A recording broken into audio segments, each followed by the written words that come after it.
The last 2 years were just layoffs upon layoffs. And now as we're going into the new year, new president, what are we going to see then? Is it going to be more or less layoffs? Well, the last 2 years has been layoff paradise. Everybody was like, hold my beer. Every tech company was like, hold my beer and let me lay off more people. And now we're looking at like, okay, who are all these people that got laid off, right? We know about tech and manufacturing, and what else? Because somebody in the comment section brought up something really good the other day, and they told me like, hey, you can get a job today if you wanted to. It's just not gonna pay your bills. And they're right. When I was in Florida, so I'm back now, and every gas station in Florida was hiring.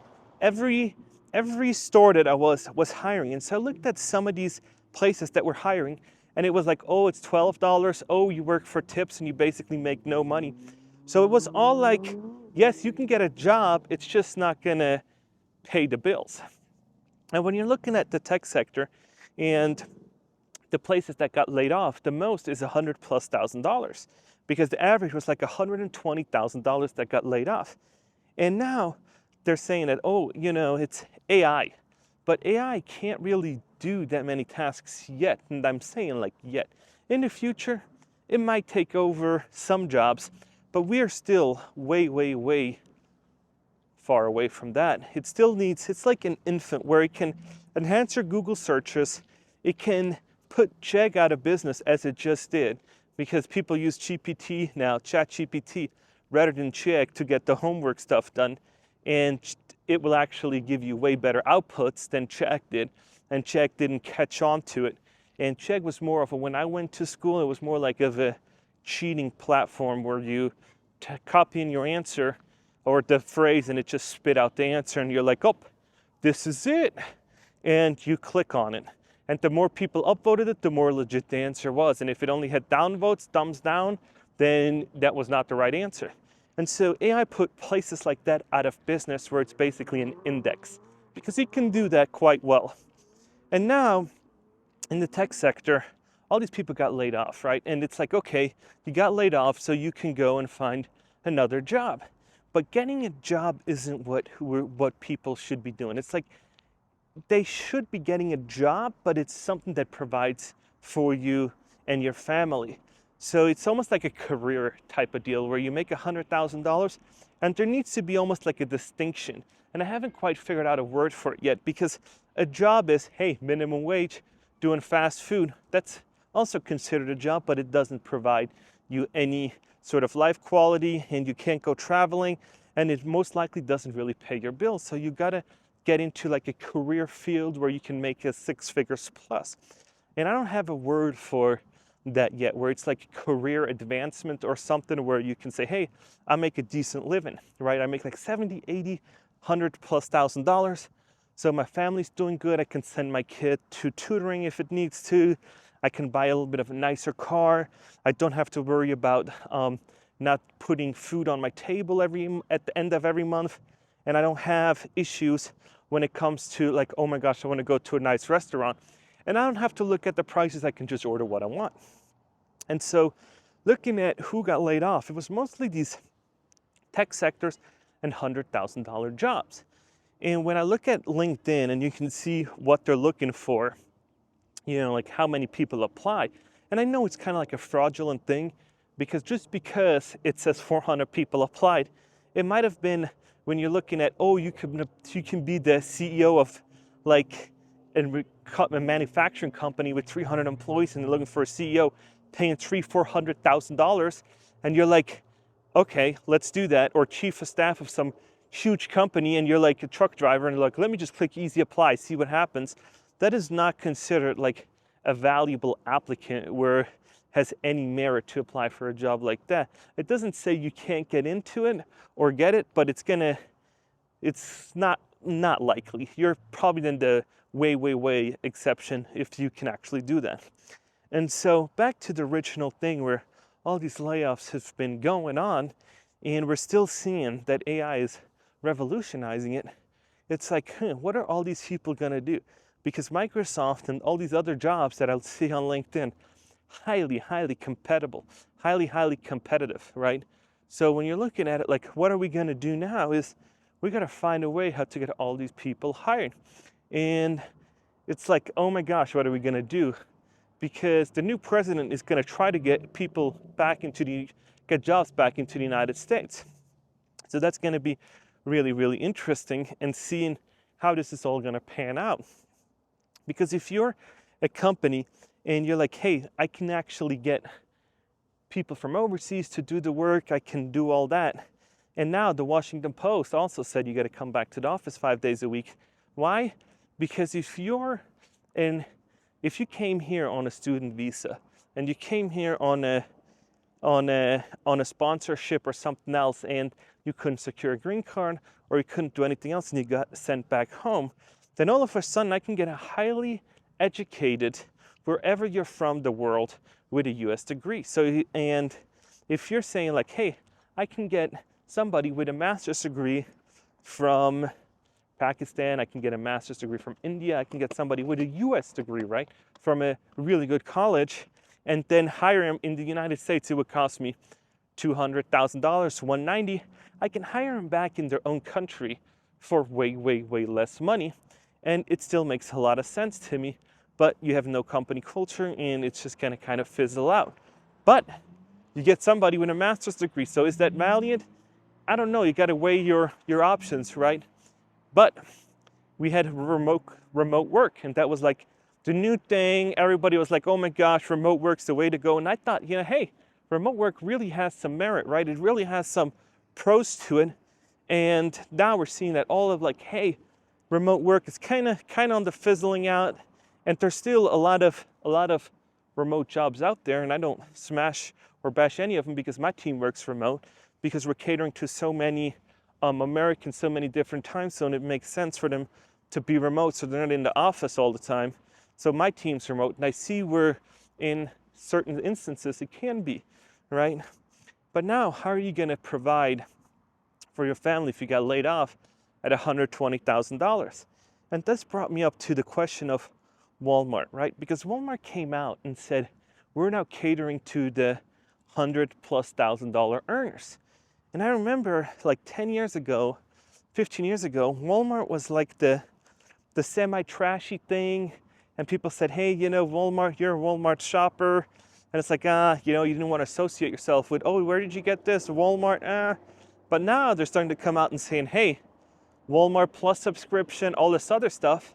And I'm saying that, hey, we're catering to $100,000 income people. And so now the question is, did Walmart change their brand, or did they just increase the prices? Did everything through inflation get so high that everybody's now a Walmart shopper? And you're like, what? And that had to like dawn on me a little bit. It's like, yeah, $100,000 isn't what it used to be. And now we're seeing that with the dollar stores, right? When dollar stores were like 10 years ago, dollar stores during hard times were killing it. Those dollar stores were raking in the money, and they said, oh, if there's hard times, dollar stores are doing great. And that's where you want it to be. You want it to be owning one of those, or be close to one, because those are the ones that perform. And now you're seeing that these dollar stores are actually going out of business, because nothing in there really is $1 anymore. They said, or the 99-cent store went out of business. And so when you're looking at it, like Dollar General opened up close to my house, and I went in there, and there's only certain sections that are $1.25. Most of them now, most of these items are $2, $3, $4, and $5. So now I'm looking at it like, okay, there's $5 items. So now you might as well go to Walmart, Target, or Trader Joe's, because $5 for an item is quite hefty for a store that used to be $1 only. So that is a 500% more than what they were advertising. And now I'm thinking, if everything went up so much, right? Everything went up. You push the bracket from, oh, I'm not making that much, to, hey, everybody's going to be a Walmart shopper. It's like, interesting way to go. And with high interest rates, we were kind of trying to combat that, where, hey, we increased interest rates, we're taking money out of circulation, we're going to squeeze everybody. And what did they do? They squeezed the middle class. They squeezed the middle and poor class more than they probably planned on doing. Or maybe that was the plan all along. You let me know, because what I'm thinking about it is, who did that hurt the most? It didn't really hurt huge corporations, because I don't think Walmart or Target or Sam's Club or Costco really felt that. It was just passed on to the consumer. And the consumer was always the one that left holding the bag. And if you're making 5, 6, 700,000 a year, you were in no bad shape. You were just like moving along about your business and just kind of buying what you want, because you're in a such high income bracket that it just didn't matter. But now when you're making 60, 70, $80,000 and you need that specific job that pays you like 100, those jobs are hard to come by now. And those are the jobs that kind of provide you decent living. You can buy a house, you can do like the nicer things in life, and all of a sudden, you're out of a job because the company let you go, and now you're like, holy shit. And what are you gonna do now? Well, now if you want to go out and get any kind of job, that's easy to do. But getting another high paying one, that is now extremely difficult, especially with no growth. If there's no huge growth, there's no big opportunities. They aren't hiring people like they did 2-3 years ago, where it was like, let's just hire and we'll give you a shot. No, now it's, have you exceeded expectations? Yes, then you can get a job down here. If you're up here, you can get a job down here, because it's an employer's market, not an employee market. But everybody has now struggled. And when you're looking at all these people with negative car equity, all these people with huge amounts of credit card debt, and calling Dave Ramsey right now, Dave Ramsey's like, hey, I told you should have not done any of that. And it's like, yeah, hindsight's 2020, right? But it's just super crazy when I think about what's going to be next. Is if we're going to see all these jobs come back, we're going to see huge hiring sprees, because if the interest rates are going to come down, they just lowered it on Friday a little bit, that's going to make money a little bit more cheap to borrow. And I saw this news girl on TikTok and said, oh, it's going to make the interest on credit cards a little bit less. And I was like, if they're going to try and do that. Because if you're a credit card company and you're charging 29% interest on a credit card, why would they lower it again? Because it kind of went up all the time. So why not leave it up like that just because you can? I know there's probably laws in each state of how much they can actually charge, but why not just leave it up and just be like, hey, that's just the cost of doing business? Because those are the people that pay those 29% and doing all this stuff, is who pays for your rewards programs, who pays you for your free points, your flights, when you pay it off every month. And it is absolutely crazy, because people actually, some of them, need to do that to pay for their house, need to pay for their bills, and don't have another job. And unemployment isn't going to save them. Unemployment, with those $3,000 you get at some states max, what's that going to do? No apartment. I looked when I was in Florida, Cape Coral, I looked at cheap apartments, and they're like, I think a studio is like $1,000. And I looked in the surrounding area, and there were just no apartments that were feasible. So even if you have a studio apartment, it's $1,000. And even here in Las Vegas, where I live now, it's like $1,000 a studio. And so now it's just, if you want it in any kind of area, not a nice area, and if you want a nice 2-bedroom apartment in Florida, in Cape Coral, that area that I just was like $1,700, $1,800. And then you add TV, that's another $100. Then you add insurance, that's another $100. Then you add water, sewer, electric, it's another. You don't have sewer, but you probably have water, electricity, and some other stuff. So you're already at $2,000+, and then you have a cell phone bill. Depending on that, that's another $50. And people say, oh, that's getting up there. And I'm telling you, if you get $100 for TV, you're not going to get much. It's not these days where you can get good TV for a decent price. No, you got to pay up the yin yang, because if you're going to have Prime, just Amazon Prime to watch football, that's $100, right? Just to get Amazon Prime it. Then they try to sell you this package, this package. So that's $100 right there spent that you're not going to see back just to get Amazon Prime. And then, oh, you want Netflix because you're going to do something? Oh, that's another $20. So all of a sudden you're like nickel to dime to death on all these subscriptions that they're gonna have. Oh, you want a nice Verizon phone plan? That's $80. Oh, you do that, and then with some other gimmicks like HBO, you're paying $100. And so all of a sudden you're at the $2,500 range where you're paying just for living. That's not even having a car. And then you add another car payment to it, like $1,000 with expenses, gas, and everything. You need to make $3,000 and you haven't even eaten yet. And then you want to eat some food, go through some things. So then you're at $3,500, $4,000, and that is 1 month worth of unemployment, right? So you gotta have a good, decent paying job that pays you $20, $30 an hour to just afford living. And yeah, you could probably move to a way, way cheaper space, but who wants to root their life up because of it, right? They should pay you a decent wage. And so my question to you is, how's this all going to pan out? Did those people all get rehired? Because I haven't seen huge hiring sprees.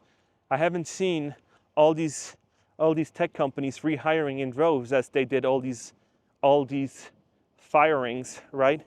So let me know in the comments below, because till now, I haven't had anybody in my comments section that said, yeah, I was one of these employees and I actually just showed up to work and didn't really do much and was just a tech worker, and I was just hired and I got fired because they figured out I haven't done much. So all these people did stuff, but what did they do? I still, till today, don't really know what all these people did at like Dell that got 15,000 into it, all these tens of thousands of people that they got let go, what they did, because who's doing that work now? Because these are mass layoffs. So I don't know, you let me know in the comments. But if you haven't followed me on LinkedIn, let's connect. It's down in the bottom below. If you like this video, please click like. It would really help me out. You don't even need to subscribe. Just click like. I would appreciate that. And that is it. And if you want to, you can obviously subscribe. I do content like this all the time. I appreciate you guys. Thanks for watching. I'll see you in the next one.